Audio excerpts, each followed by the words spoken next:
ንጹህ ውሃን ወደምታፈልቀው ምንጭ ኑ።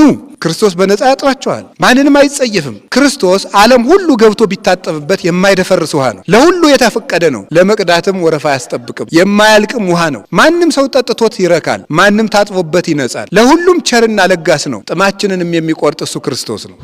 ገንዘብን መውደድ የኃጢአት ሁሉ ስር ነው። ሀብታም መሆን ኃጢአት አይደለም። ገንዘብን መውደድ ግን የኃጢአት ሁሉ ስር ነው።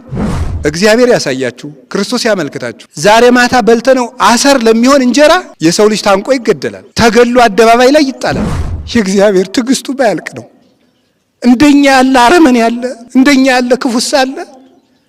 መጨካከናችን ልክ አልፏል። እግዚአብሔር ዛሬም ፀሐይን ያወጣል፣ ዝናብን ያዘንማል። ተናገር ጽድቀ እስከ ትመርር ከመከርቤ፣ እንደ ከርቤ እስከምትመር ድረስ እውነት ተናገር ይላል። እንደ ከርቤ ሰዎች አምርረው ጥቅ አድርገው እስኪተፉ ድረስ እውነት ተናገር። ጠላት ከሚስምህ ወዳጅ ቢነክስህ ይሻልሃል። ከማስመሰል ፍቅር እውነተኛ ቁጣ ይሻላል። ሰው የእግዚአብሔር ውድ ገንዘብ ነው። ይሄ ታቦት አሁን የሚወጣ ለማን ነው? ለሰው እኮ ነው። አይገርማችሁ? ለሰው እኮ ነው። ይሄ ሁሉ የወርቅ ጥላ የተባለ የተያዘ ለማን ነው? ለሰው ነው። እንደ ሰው ያለ ውድ ገንዘብ የለም። እንደ ሰው ያለ አስቸጋሪ ባይኖር። ለራሳችን ክብር እንስጥ። አድፈን ከሆነ ንስሐ እንግባ። የሚጠራንን እንስማው።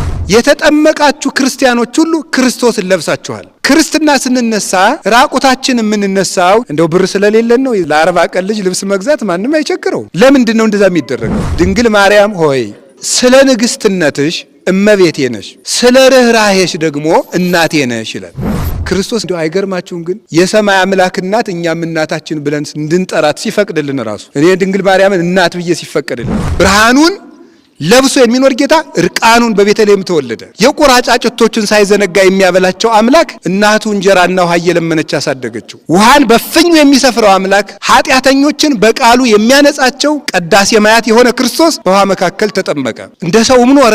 ሰው በሚሞትበት የክብር ሞት እንኳን ሳይገሉት እርቃኑን እንዲሞት ያደረጉት። ይህ ለእኛ የተከፈለ ዋጋ ነው። ሁሉ ኑሮት ክርስቶስን ካጣ ሰው ምንም ሳይኖረው ክርስቶስን ያተረፈ ሰው የተሻለ ነው ሳይሆን ዋና ሰው ማለት እሱ ነው። ቂርቆስ መራራ ቅጠል እየጠጣ ቃልህ ለጉሮሮ ጣፋጭ ነው ብሎ በዘመረባት ቤተ ክርስቲያን ሰዎች እንጀራ እያበላንም ቃሉ አይጣፍጥ